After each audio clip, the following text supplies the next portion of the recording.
افلا یتدبرون القرآن، تدبر قرآن، مولانا امین احسن اصلاحی۔ سورۃ الحشر، آگے آیات 5 تا 10 کا مضمون۔ آگے اصل سلسلہ مضمون سے ہٹ کر بطور جملہ معترضہ یہود اور منافقین کے بعض اعتراضات اور شبہات کے جواب دیے ہیں جو اسی واقعہ بنی نذیر کے تعلق سے پیدا ہوئے۔ ایک اعتراض تو یہود نے یہ اٹھایا کہ مسلمانوں نے ان کے باغوں کے بہت سے بار آور درخت کاٹ دیے۔ یہ درخت اگرچہ جنگی مصلحت سے کاٹے گئے تھے، لیکن یہود اور ان کے ہمدردوں نے اس کو یہ رنگ دینے کی کوشش کی کہ یہ فساد فی الارض ہے، ڈرانا کہ مسلمان اصلاح فی الارض کے مدعی ہیں۔ اس اعتراض سے ان کا مقصود یہ تھا کہ اسلام کی دعوت کو لوگوں کی نگاہوں میں مشکوک بنائیں کہ یہ دین کی دعوت نہیں بلکہ حصول اقتدار کی کشمکش ہے، جس میں دین کا نام محض لوگوں کو العیاذ باللہ دھوکہ دینے کے لیے لیا جا رہا ہے۔ اس نوعیت کے ایک اعتراض کا جواب سورہ حدید میں بھی گزر چکا ہے جو اہل کتاب ہی کا اٹھایا ہوا تھا۔ دوسرا سوال منافقین نے بنی نذیر کے مترکہ اموال و املاک سے متعلق اٹھایا کہ ان کو بھی اموال غنیمت کی طرح 5واں حصہ الگ کر کے باقی فوجیوں میں تقسیم کیا جانا چاہیے، لیکن قرآن نے اس کو مال غنیمت کے بجائے مال فے کی حیثیت دی اور اس کے متعلق یہ حکم دیا کہ یہ سب کا سب سرکاری خزانے میں جمع ہوگا تاکہ اس سے غرباء و مساکین اور خاص طور پر ان مہاجرین کی مدد کی جائے جو صرف دین کی خاطر اپنی گھروں سے نکالے گئے اور اپنی جائیدادوں سے محروم کیے گئے۔ اسی ذیل میں انصار اور مہاجرین اولین کے اثار اور ان کی سیر چشمی کی تحسین فرمائی کہ وہ اپنے مہاجر بھائیوں کے لیے نہایت فراخ دل ہیں اور اپنی ضروریات پر ان کی ضرورت کو ترجیح دیتے ہیں۔ یہی رویہ اہل ایمان کے شایان شان ہے۔ اس روشنی میں آیات کی تلاوت فرمائیے۔ اعوذ باللہ من الشیطان الرجیم، بسم اللہ الرحمن الرحیم۔ ما قطعتم من لینة او ترکتموها قائمة على اصولها فبإذن اللہ وليخزي الفاسقين وما أفاء الله على رسوله منهم فما أوجفتم عليه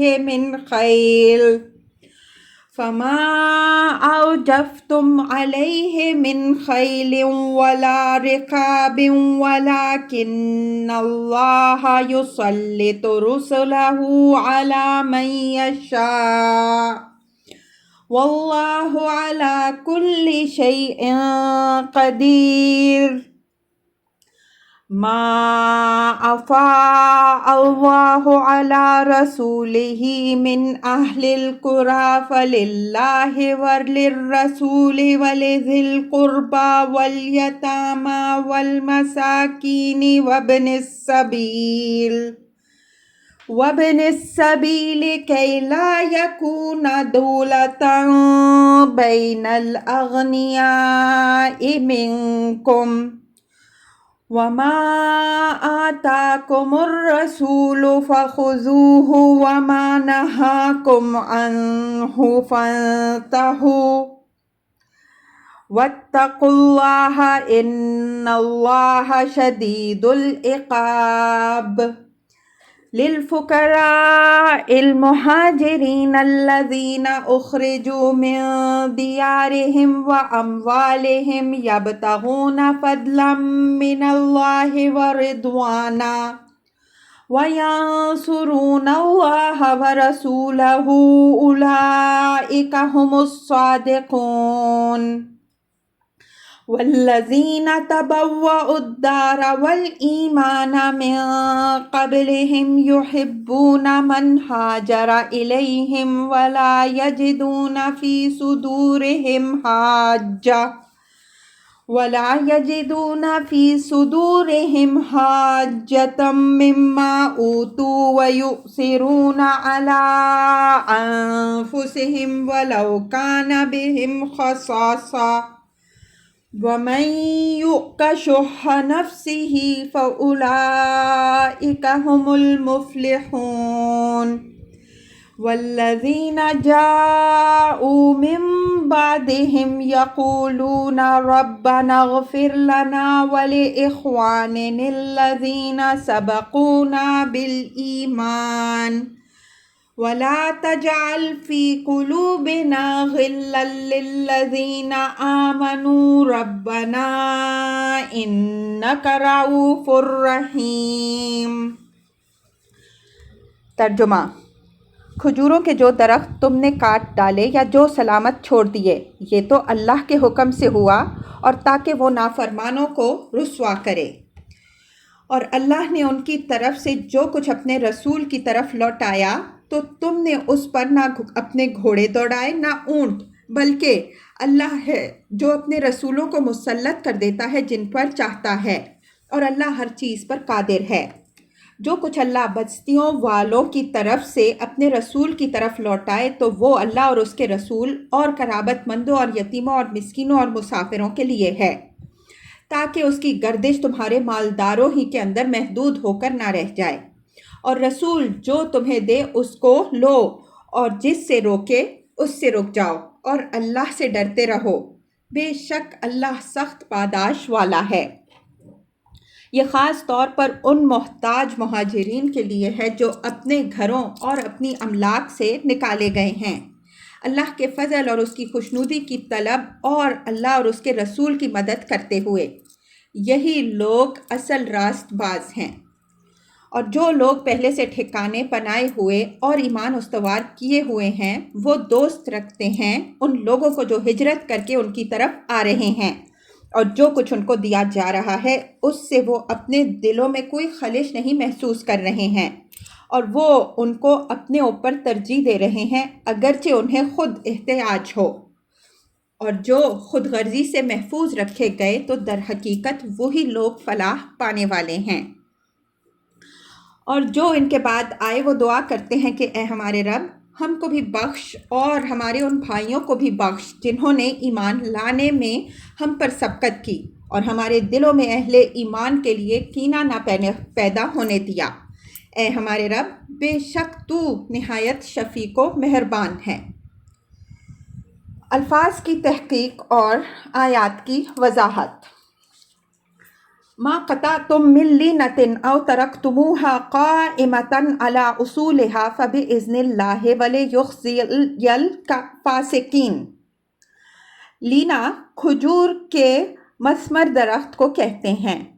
یہ یہود اور ان کے حلیفوں کے ایک اعتراض کا برمحل جواب ہے۔ مسلمانوں نے جب بنی نذیر پر فوج کشی کی تو جنگی ضرورت و مصلحت کے تحت ان کے باغوں کے کچھ درخت انہیں کاٹنے پڑے۔ اس چیز کو انہوں نے اسلام کے خلاف پروپیگنڈے کا ذریعہ بنا لیا کہ مسلمان دعویٰ تو کرتے ہیں کہ وہ ملک میں اصلاح کے لیے اٹھے ہیں، لیکن ان کا حال یہ ہے کہ انہوں نے ہمارے باغوں کے پھل لانے والے عمدہ درخت کاٹ کے ڈال دیے۔ بھلا مثمر درختوں کا کاٹنا بھی کوئی اصلاح کا کام ہوا؟ یہ تو صریح فساد فی الارض ہے۔ او ترکتموہا قائمہ کہ بظاہر ذکر کی کوئی ضرورت معلوم نہیں ہوتی، اس لیے کہ ان کو اعتراض درختوں کے کاٹنے پر تھا نہ کہ ان کے چھوڑنے پر، لیکن اس کے ذکر سے ان کے اعتراض کے ایک خاص پہلو پر روشنی پڑتی ہے جس پر اس کے بغیر روشنی نہیں پڑ سکتی تھی۔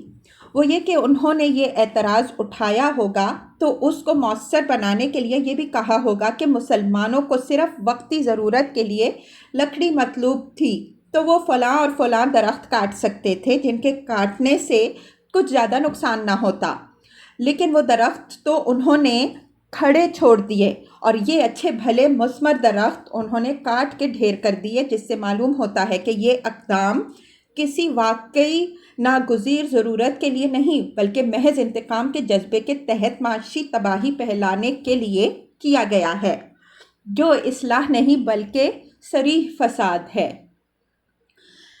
فَبِإِذْنِ اللَّهِ وَلِيُخْزِيَ الْفَاسِقِينَ، یہ اس اعتراض کا جواب دیا ہے، لیکن معترضین کو مخاطب کرنے کے بجائے صرف مسلمانوں کو مخاطب کیا ہے کہ تم ان ناصحوں کی مطلق پرواہ نہ کرو کہ تمہیں کون درخت کاٹنے اور کون چھوڑنے تھے۔ تم نے جو کچھ کیا رسول کی موجودگی میں اس کی ہدایت کے تحت کیا، جس کے معنی یہ ہے کہ یہ کام اللہ کے اذن کے تحت ہوا ہے، اور جب اللہ کے اذن کے تحت ہوا ہے تو اللہ سے بڑھ کر نہ کوئی حکمت و مصلحت کو جاننے والا ہو سکتا ہے اور نہ اصلاح و فساد کے درمیان امتیاز کرنے والا۔ وَلِيُخْزِيَ الْفَاسِقِينَ، یعنی اللہ تعالیٰ نے تم کو اس لیے یہ اذن دیا کہ ان عہد شکنوں اور غداروں کو رسوا کرے، اور یہ اپنی آنکھوں سے دیکھیں کہ انہوں نے جو درخت بڑے ارمانوں سے لگائے وہ ان کے سامنے کاٹے جا رہے ہیں، لیکن وہ اتنے بے بس ہیں کہ چوں بھی نہیں کر سکتے۔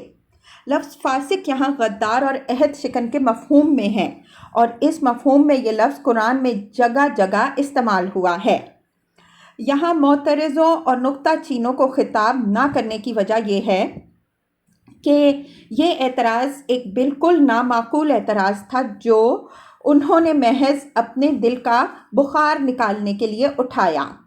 اس وجہ سے وہ لائق خطاب نہ تھے، البتہ مسلمانوں کو خطاب کر کے ان کے اس فعل کی تصویب فرما دی تاکہ غداروں کو اس سے رنج بھی پہنچے اور ساتھ ہی منافقوں کو بھی تنبیہ ہو جائے کہ وہ اس کو وسوسہ اندازی کا ذریعہ نہ بنائیں۔ رہا یہ سوال کہ مسلمان بحالت جنگ دشمنوں کے باغوں اور کھیتوں کو اجاڑ سکتے ہیں یا نہیں، تو یہ کوئی اہم سوال نہیں ہے۔ اگر جنگ کی ضرورت دائی ہو تو وہ ان کے گھروں کو مسمار کر سکتے ہیں، چہ جائے کہ ان کے باغ اور کھیت، لیکن جنگ کی ضرورت دائی نہ ہو تو ان کی کسی چھوٹی سے چھوٹی چیز کو بھی نقصان پہنچانا مسلمانوں کے لیے جائز نہیں ہے۔ وَمَا أَفَاءَ اللَّهُ عَلَى رَسُولِهِ مِنْهُمْ فَمَا أَوْجَفْتُمْ عَلَيْهِ مِنْ خَيْلٍ وَلَا رِكَابٍ وَلَكِنَّ اللَّهَ يُسَلِّطُ رُسُلَهُ عَلَى مَنْ يَشَاءُ وَاللَّهُ عَلَى كُلِّ شَيْءٍ قَدِيرٌ۔ یہ دوسرے سوال کا جواب ہے جو بنی نذیر کے متروکہ املاک سے متعلق پیدا ہوا اور جس کو منافقین نے اپنی حرص مال کی وجہ سے زیادہ شدت کے ساتھ ہوا دی۔ ان کا مطالبہ یہ تھا کہ یہ بھی دشمن سے حاصل شدہ مال ہے، اس وجہ سے اس کو بھی مال غنیمت کی طرح 5واں حصہ نکال کر باقی ہر چیز فوجیوں میں تقسیم کر دی جائے۔ اس سے کچھ ہی پہلے جنگ بدر کے موقع پر ایسا کیا گیا تھا۔ اسی کو سامنے رکھ کے اس کے بارے میں بھی وہی مطالبہ کیا گیا، لیکن قرآن نے دونوں صورتوں میں نمایاں فرق ہونے کی وجہ سے اس مطالبے کو تسلیم نہیں کیا۔ بدر کے موقع پر مجاہدین کو باقاعدہ جنگ کرنی پڑی تھی، جس میں ان کو اپنے اسلحہ اور اونٹ گھوڑے کام میں لانے پڑے، جبکہ اس موقع پر اس طرح کی کوئی بات نہیں ہوئی، بلکہ اللہ کے رسول صلی اللہ علیہ وآلہ وسلم کے دبدبہ سے مرتب ہو کر دشمن نے اپنا علاقہ خود خالی کر دیا۔ اس فرق کی وجہ سے اس کے متعلق حکم ہوا کہ اس کی حیثیت مال فے کی ہے، جس کو اللہ تعالیٰ نے خود اپنے دشمنوں سے اپنے رسول کو دلوایا ہے۔ چنانچہ یہ کل کا کل اللہ اور رسول صلی اللہ علیہ وآلہ وسلم یا با الفاظ دیگر اسلامی حکومت کی ملکیت ہوگا اور اسلام اور مسلمانوں کی اجتماعی بہبود میں صرف ہوگا۔ اسی ما افاء اللہ سے اسلامی مالیات میں ایک مستقل اصطلاح مال فے کی پیدا ہو گئی، جس سے وہ مال مراد ہوتا ہے جو دشمن سے بغیر جنگ کے حاصل ہوا ہو۔ فے کے معنی لوٹانے کے ہیں، یعنی اللہ تعالیٰ اس مال کو غاصبوں سے لے کر اس کے حقیقی حقداروں کو لوٹا دیتا ہے۔ فما اوجفتم علیہ من خیل ولا رکاب سے معلوم ہوتا ہے کہ فوجیوں کو مال غنیمت سے جو حصہ دیا جاتا تھا اس کی وجہ یہ تھی کہ انہیں اپنے ذاتی اسلحہ گھوڑے اور اونٹ جنگ میں استعمال کرنے پڑے تھے، یہاں تک کہ اپنا زاد راہ بھی ساتھ رکھنا ہوتا تھا۔ اب صورتحال بالکل تبدیل ہو گئی۔ اس وجہ سے اس زمانے میں دشمن سے جو کچھ بھی حاصل ہوگا اس کی حیثیت فے کی ہوگی، خواہ جنگ سے حاصل ہو یا صلح سے۔ وَلَكِنَّ اللَّهَ يُسَلِّطُ رُسُلَهُ عَلَى مَن يَشَاءُ وَاللَّهُ عَلَى كُلِّ شَيْءٍ قَدِيرٌ۔ سورہ مجادلہ کی آیت 21 میں گزر چکا ہے کہ كَتَبَ اللَّهُ لَأَغْلَبَنَّ أَنَا وَرُسُلِي، اللہ نے لکھ رکھا ہے کہ میں غالب رہوں گا اور میرے رسول۔ اس سنت الہی کے تحت رسول کے غلبہ ضروری ہے، رسول کے لیے غلبہ ضروری ہے۔ اس غلبے کے لیے اللہ کا رسول اپنے رب کے سوا کسی اور کی مدد کا محتاج نہیں ہے، اور اس کا رب ہر چیز پر قادر ہے۔ وہ چاہے تو اس کو دشمنوں کے بڑے سے بڑے ملک پر بغیر کسی فوج کے غالب کر دے۔ اہل ایمان سے اگر وہ مدد کا طالب ہوتا ہے تو اس کی وجہ یہ نہیں کہ وہ ان کی مدد کا محتاج ہے، بلکہ اس سے ایک مقصد تو یہ ہوتا ہے کہ ان کے لیے حصول سعادت کی راہ کھلے، اور دوسرا مقصد یہ ہوتا ہے کہ مخلص اور منافق میں امتیاز ہو جائے۔ ما افاء اللہ علی رسولہ من اہل القریٰ فللہ وللرسول ولذی القربى والیتامى والمساکین وابن السبیل کی لا یکون دولة بین الاغنیاء منکم وما آتاکم الرسول فخذوہ وما نہاکم عنہ فانتہوا واتقوا اللہ ان اللہ شدید العقاب۔ مال غنیمت اور مال فے کے درمیان فرق واضح کرنے کے بعد یہ مال فے کا مصرف بتا دیا کہ یہ کل کا کل اللہ، رسول کے متعلقین، یتیموں، مسکینوں اور مسافروں کے لیے ہوگا، یعنی اس میں جنگ کرنے والوں کا کوئی حصہ نہیں ہے۔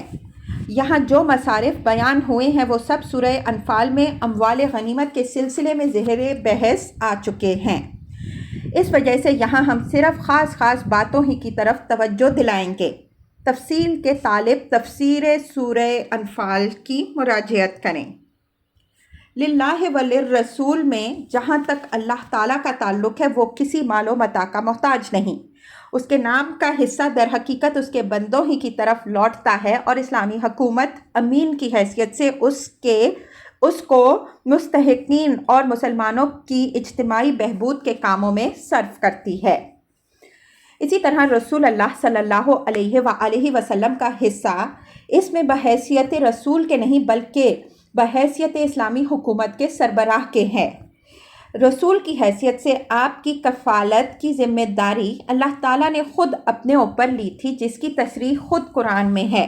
البتہ جب اسلامی حکومت وجود میں آئی اور اس کے فرائض کا بوجھ بھی آپ کے کندھوں پر پڑا تو ضروری ہوا کہ سرکاری خزانے سے آپ کو بھی اپنی ضروریات کے مطابق لینے کا حق ہو۔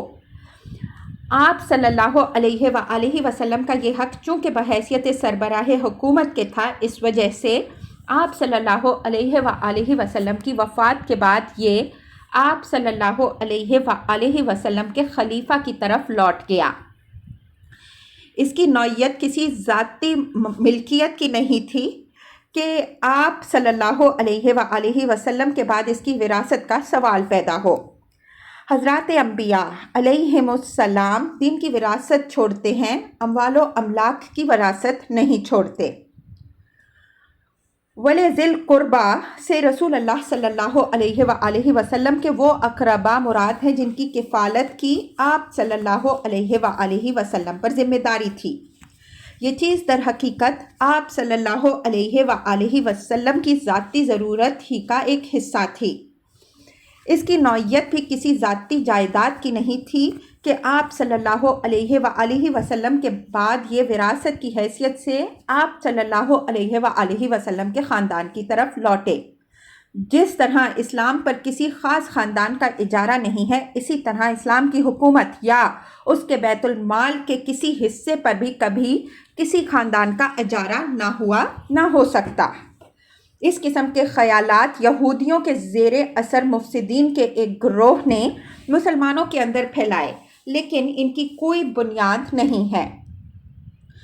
رسول اللہ صلی اللہ علیہ وآلہ وسلم کے اقربا کے بعد معاً یتامى، مساکین اور مسافروں کے حق کا ذکر اسلامی نظام میں ان کے مرتبہ و مقام کو واضح کرتا ہے کہ اللہ تعالیٰ نے ان کے حقوق کا ذکر رسول اللہ صلی اللہ علیہ وآلہ وسلم کے قرابت داروں کے حق کے ساتھ فرمایا ہے۔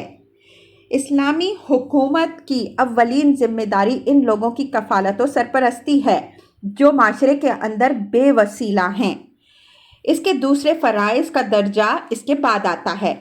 اگر حکومت اس مقدم ضرورت کو نظر انداز کر کے دوسری ضرورتوں پر بیت المال کی آمدنی خرچ کرتی ہے تو ہر چند وہ ضرورتیں رفاہی اور تمدنی نقطۂ نظر سے اہمیت رکھنے والی ہی کیوں نہ ہوں، لیکن وہ اصل حقداروں کے حقوق میں خیانت کی مجرم ہے، اور اس امر کے جواز کی تو کوئی گنجائش ہی نہیں ہے کہ کوئی اسلامی حکومت سرکاری خزانے کا ایک پیسہ بھی فضول قسم کی نمائشوں اور عیاشیوں پر صرف کرے۔ جو حکومت ایسا کرتی ہے وہ اسلامی حکومت نہیں بلکہ شیطانی حکومت ہے۔ اسی قسم کی حکومتوں کی بدولت اس دنیا پر وہ آفت نازل ہوئی جس کو اشتراکیت کہتے ہیں، جس نے انفرادی ملکیت کے تصور ہی کو سرے سے ایک جرم بلکہ تمام جرائم کی اصل قرار دے دیا اور اس جرم کے استئصال کے لیے دنیا میں خون کی ندیاں بہا دیں۔